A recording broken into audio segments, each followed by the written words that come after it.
Oh, I'm so excited to welcome so many new members. I can't believe how quickly we are growing. We're about to get into it. I'm not going to waste a whole bunch of your time, but I do want to do some quick housekeeping before we get started, answer a couple of questions that I've gotten throughout the week. So, first of all, I got questions about, do you have to work with me or, do any programs or anything like that in order to be a part of the group or to get help? Absolutely not. I offer both free weekly trainings like this. And then I also offer paid programs and one-on-one. Okay, so just stay with me so I can get through this little bit of information and I'll keep it moving. But yes, free weekly trainings as well as paid trainings. But you do not have to pay one single thing in order to be a part of this group or get help. What I can tell you is that I always offer as much value and I give you my all. I'm one of those people who I have to have meaning in my life. I have to have purpose. I need to be helping somebody do something of meaning and of value in order for it to make me happy. So I will always give you my all and make sure that you guys are getting whatever help you need. So absolutely, literally stay around.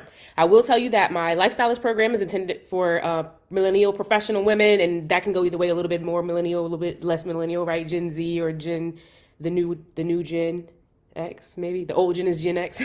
But it's really for women who look like they got it all together on the outside, but really they're trapped in the inside. They're trapped in the lifestyle that they have created for themselves, whether that's through their career, how they engage with people, how they interact with people, and things like that. And then I have a business program for professionals who want to leverage what they already know, shake up their industry, and make a little bit of coin. So both are, like I said, both free and paid trainings have value. The main difference is just how fast do you want to get from point A to point B. Next week, I'll be dropping a little bit of heat to start the new year off so we can start the new year fresh with a clear mind and, sans the bullshit, bad relationships and not intimate relationships, but any relationships, and just have an open heart so that we can, attract abundance and opportunity and happiness and just be the happiest person you know. I feel like it's almost laughed at a little bit for us to be like happy and for us to just be lighthearted. Like, it's nothing wrong with that. We don't have to walk around with armor on all the time. So that's what this is for. And that brings me to my next point. Please engage. This is your group, okay? When you watch live, I'm watching you. If you are in the replay, throw in the words replay. I want to do a monthly giveaway. And so based on how many times I've seen you on live trainings and, engaging and posting stuff is how that would work. So if it's a same amount for several people, then I'll do a drawing for it. But I give good gifts, okay? Like, ask around. Shorty give good gifts, okay? So definitely, shoot me an emoji or a hey in the comments if you're here live. Like I said, if it's a replay, hit replay, throw an emoji. But please engage. This is your group. My paid clients are in my whole separate portal, and they've got a private chat. So don't act like you're asking too many questions. We're here to support one another. So if you're asking a question and someone knows the answer, or they had a life hack or a story to share or an experience to share, like, that's the whole point of us being here. You know what I mean? So by all means, if you can help answer a question or you want to just share some shit, some good shit, do it, please, by all means. So let's go ahead and get into it. Welcome, everybody who is just now joining. So glad you're here. My gosh, I'm so glad to be back on these internet streets. I missed being on the camera. All right, so pursuit to perfection. Okay, so the reason I want to talk about this specifically is because you'll notice we have recurring topics and issues and things going on in the group, and it's just because a lot of core feelings or core experiences have trajected our lives to where they are, right? They have intertwined themselves in all kinds of ways that we handle things with people, with close relationships, work relationships, how we treat ourselves, our relationships with ourselves. And so it's gonna take some work to undo that stuff. And you don't get to graduate. Like, you have to keep working at it. It's pretty fucking insane. Like, I'm what I call they call like the life student, the college life student. Well, I'm like a life therapy student, right? Like, I'm always going to be working and involving and trying to understand things about how people work and why I'm responding to things in a certain way. So perfectionism, I really align that with sabotage. Okay. And I know that's like, what? They're like the opposite of one another, but really they're not. And let me just explain. So generally, if we're searching for perfection, and in this group specifically, because I am targeting high earning or on the way to high earning, meaning that you probably getting some degree or some certification. You're looking for that next promotion. You're in management, whatever. And so you are a person, you have to have a certain level of drive and ambition to want to get to that level, right? So I think I might have said this in a video before, but you don't just make it to six figures by accident. I mean, I guess you kind of could if you worked for 70 years and you just made it there at some point, because now you're like old man Joe who's been here 40 years and he's making $60 an hour now or something. But the rest of the majority of people don't just accidentally make six figures, right? And so that takes drive and commitment and discipline. But what I've found is that the people who make it to that pool are very different, have a very different mindset. And a lot of times what drives them there is very different from the people who don't. And I do understand that all of our situations, all of our experiences are situational and, it depends on the environment and all these other things. But what I have found is that we have that in common, that if we've made it to whatever that thing is, we have a different mindset. We had to, because honestly, being Black in America, you already coming up through all of these obstacles. And then you add titties to it. Jesus Christ. I mean, it's insane. So we are having to really just have a different type of mindset to make it through all the obstacles, right? All right, boom. So I laid that out. So usually that driving factor is some type of response to an experience or something we saw or whatever. Now, all of the experiences are not bad. I'm not saying that in any way, but I am saying that I have found that it's very common for us to be using perfection as a coping mechanism to overcompensate for some irrational flaw that we think we have, right? So maybe that's some flaw that our parents have put upon us because maybe they were emotionally unavailable, or maybe you didn't have both parents, or maybe you grew up with a different side of the family, or maybe you look different than the rest of your family, or the kids at school, or whatever, right? So you had some experience that caused you to want to work harder at another thing in order to cover up the thing you felt was a flaw. Okay, so you guys will hear me talk about some of my same issues over and over, because this is my experience, and I'm just, or unless I'm talking about someone else's experience, which I wouldn't divulge who they are. But in my situation, I felt like, well, if I'm gonna be a fat kid, I'm gonna be a smart fat kid. And then as I got older, I felt like if I'm gonna be if you're gonna joke me or judge me, I should say, I'm even gonna say joke, but if you judge me for my appearance as far as my weight goes, I'm gonna be flawless every time you see me, motherfucker, and wet. And so that was just kind of like my thing, right? And so I talked about a post earlier this week where it was like, I don't like to go outside unless I'm all the way put together. I'm very like particular about, all these things or whatever. So the thing about it is, it's really just me overcompensating for a flaw that I think I have, which is how my body looks. Now, at this age and doing all this work for all these many years, I don't feel that way anymore. But it is that was the driving factor for me wanting to, obtain so many things. I felt like, well, I'm going to have to provide for myself. I might not get married.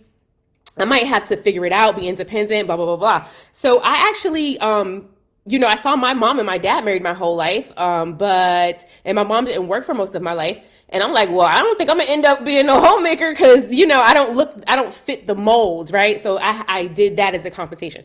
So some other examples are just like, family living through you, like you're the first blah, blah, blah in the family. And now everybody is like vicariously living through you, and everybody's pushing and hoping for you to be the person to fucking make it. And that's a lot of fucking pressure. Like, can't you just be a lawyer because that's what you've always been passionate about being? Or because you're just really argumentative? Like you really debated how to be able to stay up an extra hour late when you were a kid and you were really fucking good at making the case, or a doctor or astronaut or a fucking garbage collector, like whatever your thing is. But it's like you become the pinnacle, whatever, of the family, and now everybody's living through you, and you're like the trophy person, right? That's a lot of pressure. What if you decide you don't want to do that anymore, right? So that's kind of what happened to me. When I originally quit my first corporate job, I was like really successful. I was doing my thing or whatever. And it's like I decided I wanted to do something else, which was, helping women, achieve their goals and do that kind of thing. And it was like a failure, like what the fuck, right? So I felt so shitty, right? Because I wanted to make my family proud. I wanted people to be proud of me. And especially since my self-worth was directly tied to my smarts, my career, my bank account, blah, blah, blah, blah, blah. So when those things went away, like, who the fuck am I, right? So I just want to talk about like the pros and cons. So there are good things about striving for perfection. You know what I mean? Like, it's not all bad. I mean, you have drive, you have ambition, you have accomplished so much. You're always growing. You probably learn about a lot of shit. And a person who's always learning about new things is a person who's like very interesting, very well-rounded, and their mind, like they have less chance of having dementia and other kinds of things because their mind's always growing. And I might be using the wrong term. I'm not a doctor. So if y'all clocking me up here, you know what I'm saying? I'm just trying to give an example. You do what the fuck I mean. But then the bad part of, having perfection or trying to, achieve perfection is you get this distorted view of your reality. It's like you can't even see that you have all of this goodness around you when one thing doesn't go planned the way you want, or it doesn't go the exact path that you thought it was going to be. So it's like the details didn't go exactly how you mapped it out, because people like us type A type people, which I imagine is a lot of us in this group, we are literally, we got a plan for a motherfucking plan, okay? Like if plan A, B, C, D, Z don't work, I got AA and I got A7 and you know what I'm saying? So like I'm like super like anal about making sure I have it just in case this goes wrong, and if the case this goes wrong, then this can come through kind of thing. So you have this distorted view of your reality when it doesn't go exactly the way you thought it should be, right? So that doesn't mean what you actually got isn't good. That doesn't mean the way that you ended up, the overall, what was the desired emotion or the desired personal satisfaction of it, right? So if you don't get married, but you end up with a person that loves you and you love them and y'all decide y'all going to be mutually exclusive or whatever, but you didn't, have the husband and the 3.2 kids and the Shih Tzu, but you have a companion, y'all have like maybe a not so conventional relationship or whatever, are you still being fulfilled with love? Does somebody still care for you? Are you still being supported? Are you still able to share your life with somebody? Those kind of things. So I'm not saying like if you want to aspire to marriage or whatever it is and you should not do that. I'm just saying to appreciate where you are now if you are already like just look around and see what you can already have gratitude for, I guess, is what I'm trying to say. So the other thing is like when your reality is distorted or you miss the mark on the thing that you thought you wanted after all, it creates a cycle of like anxiety and depression. So when you think about anxiety and depression, because the anxiety is you trying to figure out, is it all going to happen, right? And then the depression comes after it doesn't happen, right? And when you think about anxiety and depression, that is others versus you. So when you think of anxiety, you're thinking of the interaction, the outcome with other people or the outcome of something. Whereas depression is more so the feelings you have about yourself, like your shortcomings, right? So that generally leads to bad decisions. I don't know about y'all, but for me, depression, anxiety leads to bad decisions for me, right? And especially depression, it kind of goes to like an all or nothing thing where it's like, oh, well, I fucked this up, so now I'm just gonna like slash all other 3 tires on the car because I got this, because I ran over glass with this first tire, right? That's probably not an example, but why would you do that? Like you still have made it a good ways. You might have just slipped back a little bit. You didn't like totally like lose it. So I'll give you a good example. As a matter of fact, I made a post about this earlier this week. So I have picked up running again. I used to be a marathoner. Can you believe that? I used to be a fucking marathoner. But I picked it up again and I do this workout in the mornings with my best friend or whatever.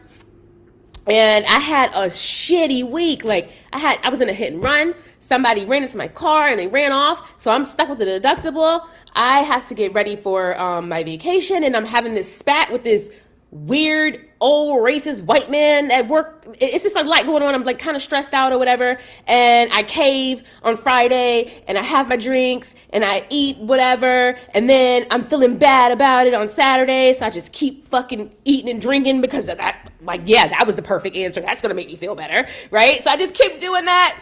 And it's like, the more you do it, the worse you feel, the worse you feel, the more you do. Like, it's shitty. Right.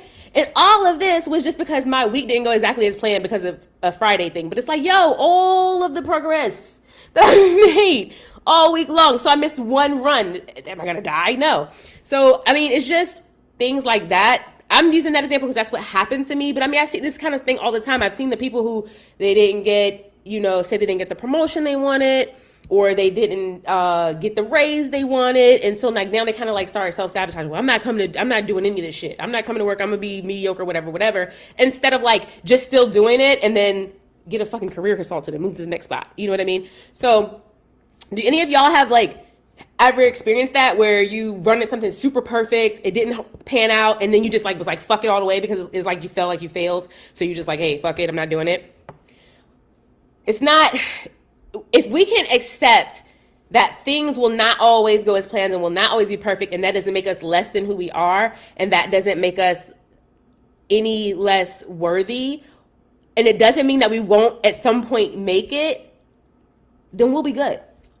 Then we can control our emotions. Then we can be prepared to go forward because we got a little toolbox, which we're going to talk about in a little bit. So the other thing, well, I actually already hit on it, but it reverses your progress and it takes you back to baseline. So now all the stuff that you did to get where you were, rather that was, maybe it was you were counseling, with your partner and you had a fight. Now you've unleashed every fucking thing you've been building up for the past, 3 weeks because of this one thing that you didn't agree with. So now you've lost trust from them because they're like, oh, you're not being honest with me. You've been holding this in now. You know what I'm saying? So it's just so many different ways to look at it. I could talk about this shit all night. I'm just going to keep it moving for now.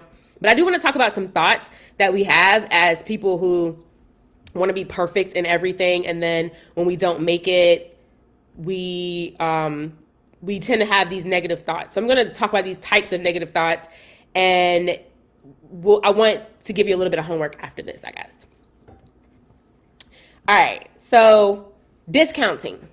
So discounting contributes to a depressive state, and it's like when you're downplaying your accomplishments and your positive qualities. So it's focusing on what you don't have instead of what you have already did so well at accumulating, right? Comparing yourself to what you think you should be and comparing yourself to the past when you think you were better. I know I do that often. I don't do it as much now, but I had a bout a few years ago where I was just like really depressed for like 2 or 3 years.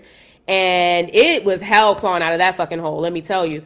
But I would do that. I would compare myself to when I thought I was way better from years ago. And that doesn't help you, go forward. It actually makes you feel like you're always missing the mark. So discounting is when you're minimizing and it contributes to a depressive state, right? So because again, discounting is you. That's your feelings against yourself. Mind reading is like an anxiety. It can be actually anxiety, I think, or depressive. But basically, it's assuming someone is responding in a bad way to you without any like logical evidence. So you've perceived a response or in an amount of time to respond, right? So you're analyzing how the people are receiving you, even though you haven't heard from them. Like maybe just like a certain amount of time has passed or whatever, and you're trying to figure out how you're coming off. So I've done this before for sure. We'll talk about that kind of stuff later. I was going to go into something different, but anywho, I've definitely done that.